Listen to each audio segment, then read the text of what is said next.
కోరుకునే కార్యకర్త ఉంటాడు. చంపేయాలా, నరికేయాలా, మనం ఒక్కడమే బతికుండాలి, మిగతా వాళ్ళందరూ నాశనం అయిపోవాలి, అన్ని పార్టీలు భస్మం అయిపోవాలి అని కోరుకుంటారు. అలాంటి విచిత్రమైనటువంటి కోరికలు ఉండే కార్యకర్తల యొక్క మనోభావాలకు అనుగుణంగా కథ నడుస్తుంది ప్రస్తుతం అంతే. కానీ ఒకప్పుడు వీళ్ళిద్దరు వైసీపీలో ఫైర్ బ్రాండ్లో, ఇప్పుడు ఇద్దరు అనారోగ్యాలు పాలయ్యారు, ఆరోగ్యపరంగా వీక్గా ఉన్నారు.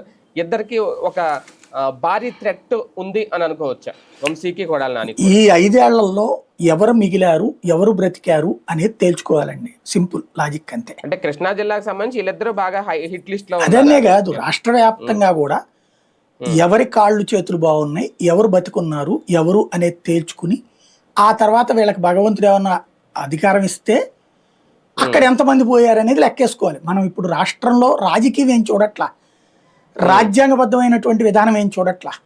ప్రస్తుతం మన రాష్ట్రంలో చూస్తోంది పరిపాలన అంటే ఎవడి ప్రాణాలు తీయాలి, ఎవరిని వేధించాలి, వ్యవస్థలు అంటే బానిసత్వాలు ఎలా చేయాలి, లేకపోతే ఒక మున్సిపల్ ఎలక్షన్స్కి వెళ్తున్నటువంటి కార్పొరేటర్లు నిర్బంధించి పట్టుకెళ్ళడం ఏందో నాకు అర్థం కాదు.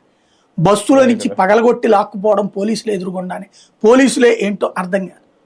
ఇంకా కాన్స్టిట్యూషనల్ గవర్నెన్స్ ఎక్కడుంది ఇప్పుడు? ఇదివరకు బీహార్ గురించి అది చెప్పుకునేవాళ్ళు. మన దరిద్రం ఏంటంటే బీహారు, ఉత్తరప్రదేశ్లో ఇట్లాంటివి జరుగుతున్నాయని వార్తలు ఇక్కడ రాసిన పత్రికలు, అక్కడ వాళ్ళు పాపం రాయడం చేత కావట్లా. ఆంధ్రాలో ఎట్టుంటది, ఆంధ్రాలో ఎట్టుంటదని అక్కడ రాయడం బిగిన్ చేస్తే మనకేమైనా సిగ్గు వద్దని తెలియదు. ఎందుకంటే ఇప్పుడు వాళ్ళకి సిగ్గు వచ్చింది. బీహార్లోనూ ఉత్తరప్రదేశ్లో ఇట్లాంటి రాజకీయాలు జరగట్లా.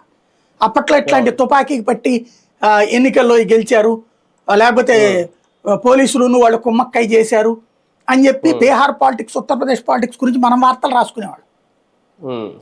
ఇప్పుడు అక్కడ రాయలేకపోతున్నారు, అంతే తేడా. రైట్, చూద్దాం. మొత్తానికి వల్లంనేని వంశీకి ఓకే, ఆయన ఆరోగ్యంగా ఉండాలని అందరూ కోరుకుందాం.